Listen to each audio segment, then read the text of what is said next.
جی نون ساکن اور تنوین کے قواعد کو ہم دیکھتے ہیں. نون ساکن اور تنوین کے 4 قاعدے ہیں: اظہار، ادغام، اقلاب، اخفاء. جب تک یہ 4 قاعدے ہم نہیں سمجھیں گے تب تک غنہ کی سمجھ نہیں آئے گی. تو غنہ کو سمجھنے کے لیے ان 4 قواعد کا جاننا ضروری ہے. اظہار کا معنی ہوتا ہے ظاہر کرنا، اور ادغام کا معنی ہوتا ہے ملا دینا، مکس کر دینا، مدغم کر دینا. اقلاب کا معنی ہوتا ہے بدل دینا، اور اخفاء کا معنی ہوتا ہے چھپانا. اب یہ چاروں کے چاروں معنی نون ساکن اور تنوین کے لیے استعمال ہوتا ہے. نون ساکن اور تنوین کے 4 معنوں میں ہم نے ان کا استعمال کرنا ہے. یہ 4 معنی نون ساکن اور تنوین میں کیسے استعمال ہوتا ہے.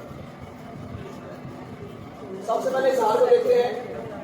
اظہار کے لیے حروف حلقی استعمال ہوتے ہیں.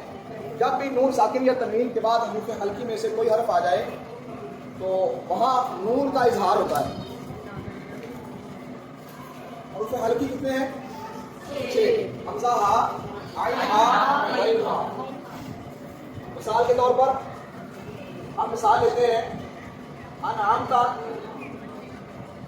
آپ یہ دیکھیں نون ساکن ہے اور اس کے بعد حروف حلقی میں سے عین ہے، تو جہاں نون کا اظہار ہوگا اور جہاں نون کا اظہار ہو رہا ہو وہاں غنہ نہیں ہوتا. یہ پہلا اصول ہے غنہ کا کہ جب نون کا اظہار ہو رہا ہو تو غنہ نہیں ہوتا. انعام کا سورۃ الفاتحہ کا لفظ ہے صراط الذین انعمت. اب ہم نون کو صرف ظاہر کریں گے اور غنہ نہیں کریں گے. ظاہر کرنے کا مطلب یہ ہے کہ نون کو صرف مخرج سے ادا کریں گے. نون کو باقاعدہ طور پر مخرج سے ادا کریں گے. سامع کو، سننے والے کو پتہ چلے کہ قاری نے نون کو پڑھا ہے. صراط الذین انعمت پڑھیے بے ساتھ. اب اگر قاری نے پڑھا انعمت تو یہ غلط ہو جائے گا کیونکہ اظہار کی جگہ پر غنہ نہیں ہوتا. آگے دوسرا جو قاعدہ ہے وہ ہے ادغام. ادغام کا معنی ہوتا ہے ملانا. اصول یہ ہے کہ جب بھی نون ساکن یا تنوین کے بعد حروف یرملون میں سے کوئی حرف آ جائے تو ادغام ہوتا ہے. حروف یرملون کتنے ہیں؟ 6. ان 6 حرفوں میں سے کوئی حرف آ جائے تو ادغام ہوتا ہے. مسلم اصول ہے. اب رہ گئی بات غنے کی. تو غنہ ان 6 حرفوں کے آنے سے نہیں ہوتا. ان 6 حرفوں میں سے 4 کے آنے سے غنہ ہوتا ہے اور 2 کے آنے سے غنہ نہیں ہوتا. ادغام 6 کے 6 پر ہوگا لیکن غنہ 4 کے آنے سے ہوگا اور 2 کے آنے سے نہیں ہوگا. وہ 2 کون سے جن پر غنہ نہیں ہوگا؟ نام ہے اور دوسرا را ہے. اگر نون ساکن یا تنوین کے بعد نام اور را میں سے کوئی حرف آ جائے تو ادغام تو ہوگا لیکن غنہ نہیں. مثال کے طور پر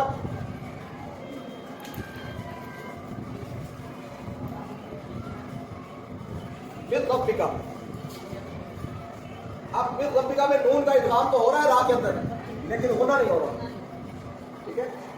لام سے مثال لے لیں. من لدن کا. من لدن کا. اب نون ساکن کے بعد لام ہے اور لام حروف یرملون میں سے کون حرفوں میں سے ہے جن پر غنہ نہیں ہوتا. لہذا یہاں غنہ نہیں ہوگا، صرف ادغام ہوگا. اور اچھا اگر یہاں غنہ کرنا چاہے تو غنہ ہو بھی نہیں سکتا، غلط میں بھی نہیں ہو سکتا. آواز رات میں جا ہی نہیں سکتی. باقی 4 حرف ہیں، ان چاروں پر ادغام بھی ہوگا اور غنہ بھی ہوگا. چلیں ان میں سے ایک مثال لے لیتے ہیں. مثال کے طور پر من یؤمن.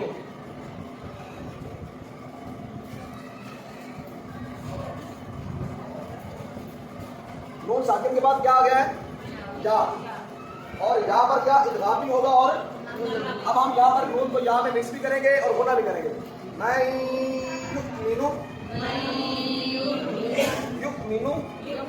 چلے ادغام ہو گیا. آگے تیسرا قاعدہ ہے اقلاب. اقلاب کا معنی کیا ہے؟ بدلنا، تبدیل کر دینا، انقلاب لے آنا.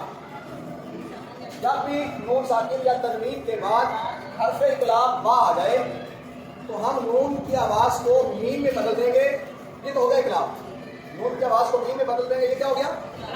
سوال یہ ہے غنہ کریں گے یا نہیں کریں گے؟ جی غنہ بھی کریں گے.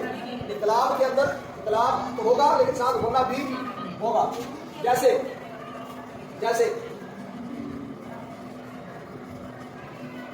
من بعد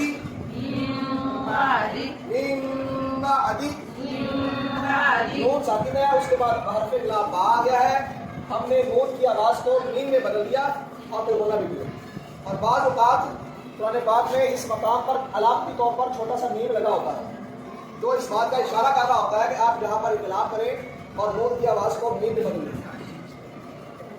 اسی طرح دوسری مثال نوٹ کرنے وَيُؤْمِن بِاللَّهِ, آیت الکرسی کے بعد جو آیت شروع ہو رہی ہے اس میں لفظ استعمال ہوا ہے وَيُؤْمِن بِاللَّهِ من باخیلا, اصل میں تھا من باخیلا لیکن اقلاب کے قاعدے نے اس کو بنا دیا من باخیلا. چلے آگے چلیں, آگے ہمارے پاس کیا ہے جی اخفاء ہے. اخفاء کا معنی کیا ہے؟ چھپانا. یہاں کس کو چھپائیں گے؟ کس کو چھپائیں گے؟ نون کی آواز کو چھپائیں گے.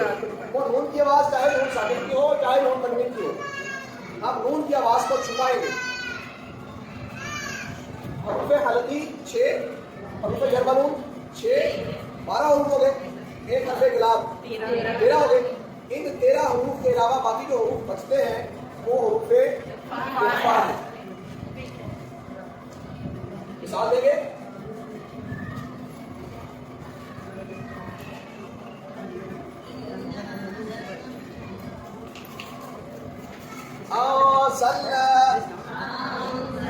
ہم نون کو مخرج میں چھپا لیں گے, مخرج سے ظاہر نہیں کریں گے.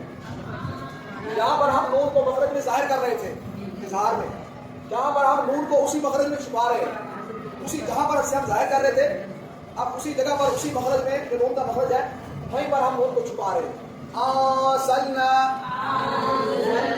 نون ساکن ہے اور اس کے بعد زا ہے. زا نہ تو حروف حلقی میں ہے, نہ ہی حروف جر ملون میں ہے, نہ ہی اقلاب میں ہے. آلریڈی پھر وہ اخفاء ہے. اور مثال دیں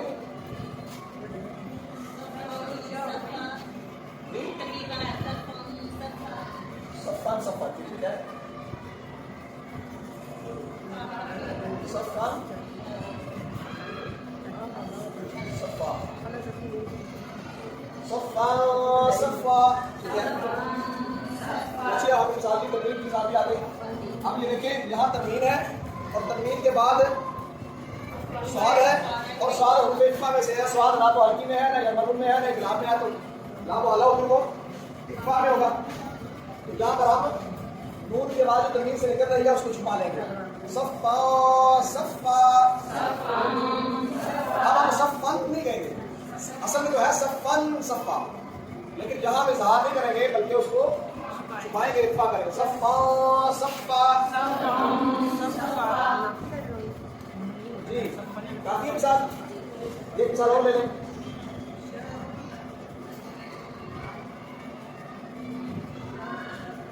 سورۃ الناس کی من شر الوسواس, یہاں نون ساکن کے بعد کون سا حرف آیا ہے؟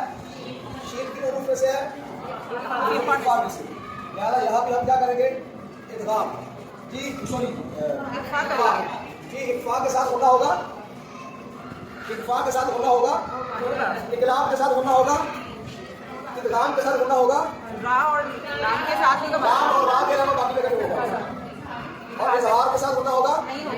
تو اظہار کے ساتھ ہونا نہیں ہوگا اور ادغام میں لام اور را کے ساتھ ہونا نہیں ہوگا, باقی ہر جگہ ہونا ہوگا. اب جن مقامات پر ہونا ہوگا اس کو بھی ہم نے ڈسکس کر لیا, اور جن مقامات پر ہونا نہیں ہوگا اس کو بھی ڈسکس کر لیا. تو قرآن تلاوت جب یہ کنڈیشنز پیدا ہو تو ہم نے ان چیزوں کا خیال رکھنا ہے. تو بلا وجہ ہونا نہیں کرنا. ایسا نہیں کہ ہر نون پر ہونا کریں گے یا ہر تنوین پر ہونا کریں گے, بلکہ ہم ان اصول کو فالو کریں گے.